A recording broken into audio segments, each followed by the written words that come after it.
Princess Kael'Vara's boots struck the marble floor of the imperial palace with the force of judgment itself. Her navy blue skin was painted with the dust of a dozen conquered worlds, her blonde hair, once meticulously braided in the royal fashion, now hung wild and battle-worn across her shoulders. The ceremonial guards flanked her path, their ceremonial spears gleaming, but they knew better than to meet her eyes. She had left this place 3 cycles ago as royalty. She returned as something far more dangerous, a warrior who had tasted victory and learned the true cost of command. The grand hall stretched before her, its vaulted ceiling adorned with the gilded banners of the Caltherian Empire. But those banners hung torn now, shredded by the bombardment that had nearly ended their civilization. The human war fleets had pushed deep into imperial space, their weapons tearing through shield arrays that had stood for millennia. Kael'Vara had stopped them at the Battle of Crimson Nebula, where 50,000 Caltherian warriors had painted the void with their sacrifice. She had won. But victory tasted like ash. Where is he? Her voice cut through the whispers of the court like a blade through silk. The assembled nobles, those who had remained safe behind their walls while she bled, fell silent. Where is the human? Ambassador Marcus Chen stood at the far end of the hall, beside the empty throne her father would never occupy again. The human looked exactly as she remembered, calm, measured, his dark eyes revealing nothing. He wore the simple gray uniform of Earth's diplomatic corps, unmarked by battle, unstained by the war that had consumed everything she loved.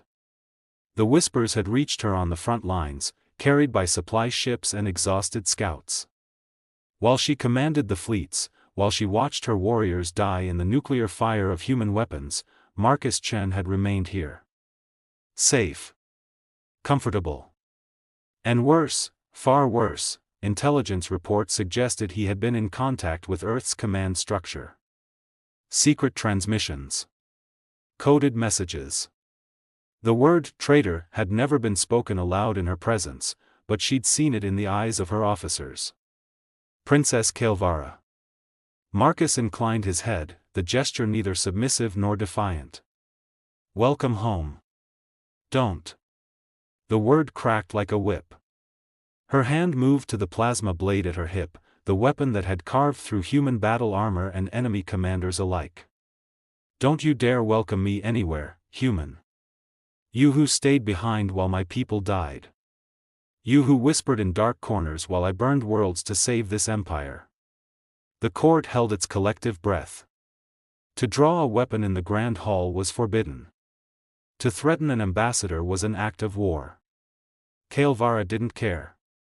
She had already seen war's face. She had become its avatar. Tell me why I shouldn't kill you where you stand. Marcus Chen didn't flinch. That alone made Kael'Vara's fury burn hotter. She had seen hardened Caltherian commanders break under her gaze, had watched enemy captains beg for mercy before her fleets reduced their vessels to expanding clouds of debris. But this human stood before her like a statue, unmoved by her rage, untouched by her threat. You have every right to your anger, Marcus said quietly. But perhaps not here. Not in front of them. He gestured slightly to the assembled court, nobles who fed on scandal like scavengers on a corpse, advisors who would twist any word into political advantage. Kael'Vara's jaw tightened. He was right, and she hated him for it. She had learned command in the void between stars, but the politics of court remained a battlefield she navigated poorly. The war chamber, she growled. Now. She turned without waiting for his response, her scarred armor catching the light from the shattered dome above. The nobles parted before her like water before a battleship's prow. She felt their stares, their judgment, their speculation. Let them wonder. Let them fear. She had earned the right to their terror. The war chamber was a sacred space, deep in the palace's heart, where her ancestors had planned campaigns that shaped galactic history. Holographic displays still showed the last battle positions, her final engagement at Crimson Nebula, where she had lured the human Third Fleet into a gravity well and crushed them between her heavy cruisers and the system's dying star. 16 human warships had burned. 40,000 human lives had ended in nuclear fire. She had wept that night, alone in her quarters, mourning an enemy she respected. Marcus entered behind her, the door sealing with a hiss of pressurized air. The silence between them stretched like a blade. "The evidence is damning," Kael'vara said, calling up data files on the holographic display. "While I fought at the front, you maintained contact with Earth Command. Encrypted transmissions sent from this very palace. Intelligence reports indicate you provided information about our defensive positions, our fleet movements, our supply vulnerabilities." The data scrolled in glowing blue text, dates, transmission logs, intercepted fragments. Marcus watched without speaking. "The Battle of Thray Station," Kael'vara continued, her voice brittle with controlled rage. "We lost 18 cruisers because the humans knew exactly where our reinforcements would arrive. 3,000 warriors died in 7 minutes. The Battle of Kelrin's Gate, they bypassed our minefields as if they had our navigation charts. Because they did, didn't they? You gave them everything." Her hand slammed against the console, making the hologram flicker. "My father trusted you. When Earth and Caltheria signed the alliance, when you came here as an ambassador to build bridges between our peoples, he called you friend. I called you friend. And while I bled for this empire, you sold us to our enemies." She drew her plasma blade, the weapon humming to life with blue-white fire. "Give me one reason why your betrayal deserves anything but death." Marcus Chen looked at the plasma blade, then met her eyes. What she saw there wasn't fear or guilt, it was exhaustion. The kind of bone-deep weariness she recognized from her own reflection after months of relentless combat. "I did maintain contact with Earth Command," he said simply. "Every word of your intelligence report is accurate." Kael'vara's blade arm trembled. She had expected denials, justifications, the usual political games. His admission struck her like a physical blow. "Then you confess." "I confess to fighting a war you never saw." Marcus touched the holographic display, and the data dissolved, replaced by new files marked with security clearances so high even Kael'vara had to blink in recognition. "The Battle of Thray Station. You lost 18 cruisers, but Earth's Fourth Fleet lost 37. They expected 40 of your ships. I fed them false intelligence about your reinforcement strength. They came prepared for a massacre and found themselves outnumbered instead." He pulled up another file. "Battle damage assessments. Fleet movements. Kelrin's Gate. Yes, they had your navigation charts. The ones I gave them led 3 of their dreadnoughts directly into the gravity anomaly I'd seeded with proximity mines. The human 7th Fleet lost its flagship and 11 escort carriers. Over 60,000 dead." The holographic display lit up with a star map, showing battles Kael'vara had fought, and dozens more she hadn't known existed. Behind the front lines, in the shadow spaces between stars, another war had been waged. Human supply convoys destroyed. Weapons factories sabotaged. Communications relays burned to slag. "Every transmission I sent to Earth Command was intercepted," Marcus continued, his voice steady. "Because I made sure they were intercepted. I fed Earth's intelligence exactly what I wanted them to believe, that I was their asset inside the Caltherian palace, that I was betraying your defenses. And because they believed it, they made mistakes. Tactical errors. Strategic blunders."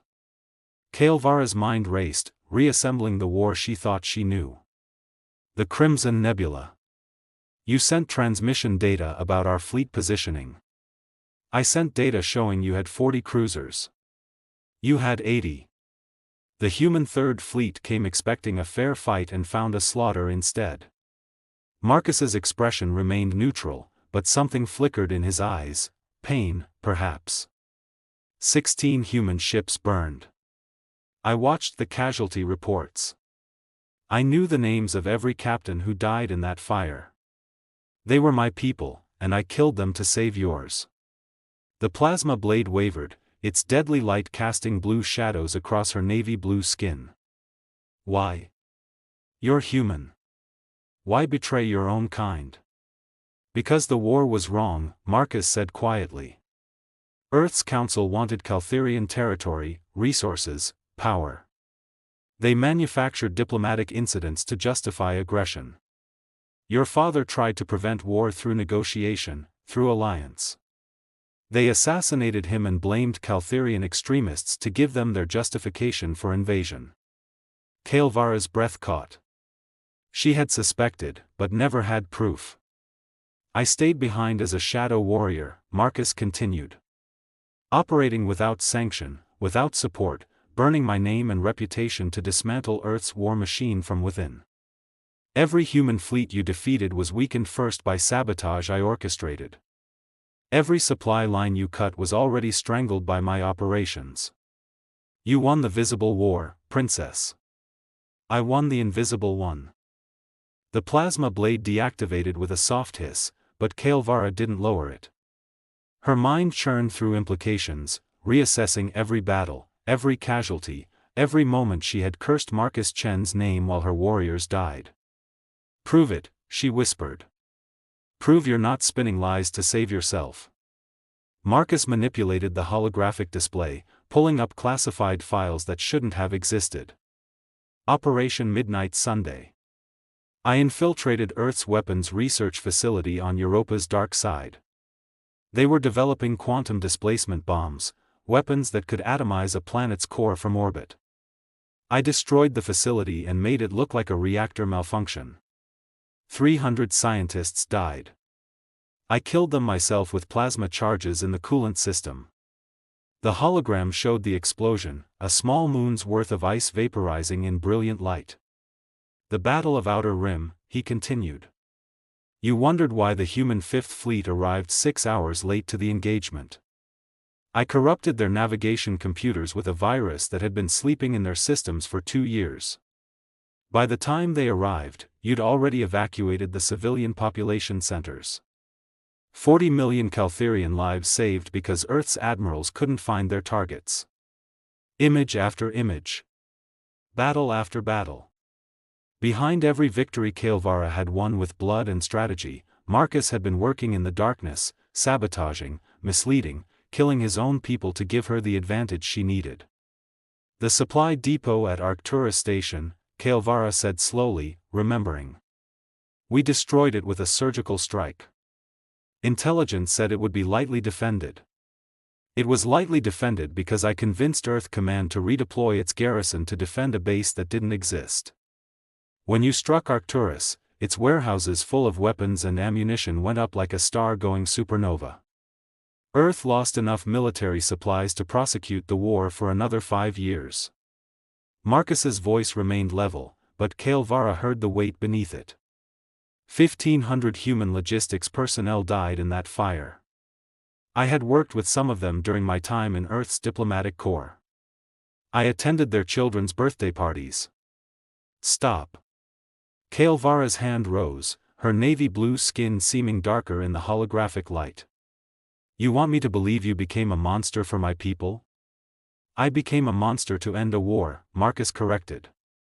There's a difference. Though I'll admit, after a while, the distinction stopped mattering. Every morning I woke up and calculated how many of my own people I would need to kill that day to keep yours alive. Every night I dreamed of their faces. He pulled up one final file, the most heavily encrypted, marked with security protocols Kael'Vara had only seen on Imperial War Room documents. This is Earth's final strategic plan, Marcus said. Operation Purge. If you hadn't won at Crimson Nebula, if you hadn't shattered the Third Fleet so completely, Earth Command was authorized to deploy biological weapons against Caltheria Prime. Atmospheric pathogens designed to target Caltherian physiology specifically. Your entire homeworld would have died within a month.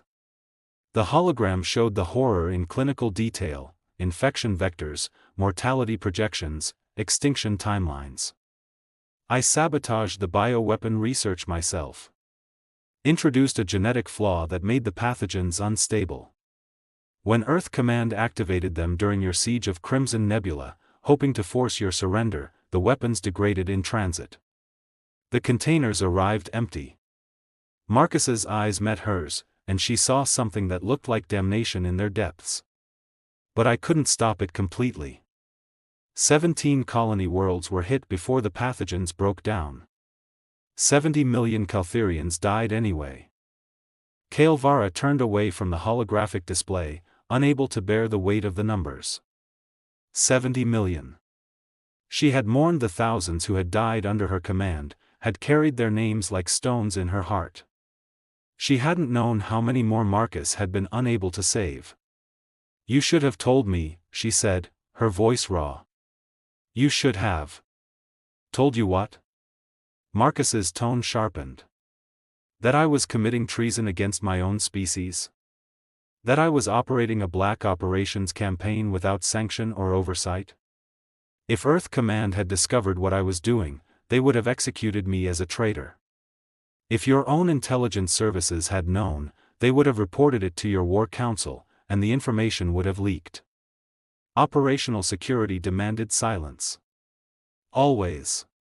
My father. Your father knew." The words stopped her cold. Marcus's expression softened slightly. "Emperor Thaskvel was the only person I told. He understood the necessity. He gave me access to Caltherian intelligence networks, provided cover for my operations, and carried the burden of that secret to his grave. The night before his assassination, he made me promise to see it through. To protect you, protect the Empire, no matter the cost to myself or my people." Kael'vara's legs felt weak. She moved to the war chamber's observation window, staring out at the scarred capital city below. Buildings still burned from the bombardment. Reconstruction crews worked in the rubble. Her people rebuilding, always rebuilding. "The rumors," she said. "The whispers about betrayal. You let them stand. You let my own people think you were a traitor." "Yes." Marcus stood beside her, his reflection ghostly in the reinforced glass. "Because the truth was more dangerous than the lie. If Earth had believed I was loyal to them, they would have tried to extract me, bring me home as a hero. But believing I was a traitor kept them hunting me, kept them focused on the wrong targets. Your people's contempt kept me beneath notice, allowed me to operate freely. Reputation is just another weapon, princess. I wielded mine carefully." She looked at him then, truly looked at him. The gray in his hair that hadn't been there 3 cycles ago. The lines around his eyes. The way his shoulders carried weight invisible to everyone else. "You sacrificed everything," she whispered. "Your honor. Your people's trust. Your own future. I sacrificed what I had to sacrifice." Marcus smiled, but it was a broken thing. "Your victory at Crimson Nebula broke Earth's will to continue the war. Their fleets are retreating. Their government is collapsing under the weight of revealed atrocities. Peace negotiations begin next month. It's over, Kael'vara. We won. We." She tested the word. "How many of your people died for that victory?" "Approximately 400,000 human casualties can be directly traced to my operations." He said it like reading a weather report, but his hands trembled slightly. "I keep a list. Names, when I can find them. Units, battle stations, home colonies. I review it every night before I sleep. Consider it penance." Kael'vara's hand moved to her belt, but not to her weapon. She withdrew a small data crystal, the Imperial Seal of Commendation, prepared for heroes of the war. She had intended to present dozens of them to her surviving officers. "The Empire owes you a debt it can never repay," she said formally. "But I can give you this, your name restored. The truth revealed. Let my people know what you sacrificed for us." Marcus looked at the crystal, then shook his head. "No. The Shadow Warrior stays in the shadows. If Earth learns what I did, there will be reprisals. Human extremists who see me as the ultimate traitor. Caltherian hardliners who won't believe the story. Peace is fragile, princess. It doesn't need my truth making it more complicated. Then what do you want? Her voice cracked slightly. After all this, what payment do you ask? He was quiet for a long moment, staring out at the wounded city. I want to sleep without seeing their faces. I want to believe the lives saved justified the lives taken. I want. He trailed off, then smiled that broken smile again. I want something I can never have. So instead, I'll settle for your continued survival. Your people's continued survival. That's payment enough. Kael'vara reached out and took his hand. Her navy blue skin against his brown, warrior's calluses against a shadow operative's scars. The war may be over, she said quietly, but you don't have to fight alone anymore. My father trusted you. And now, knowing the truth, so do I. Stay. Help us rebuild what was burned. Walk in the light for once, Marcus Chen. You've earned it. For the first time, something like hope flickered in his eyes. Outside, the first sun was rising over the capital, painting the ruins in shades of gold and amber. A new day. A new beginning.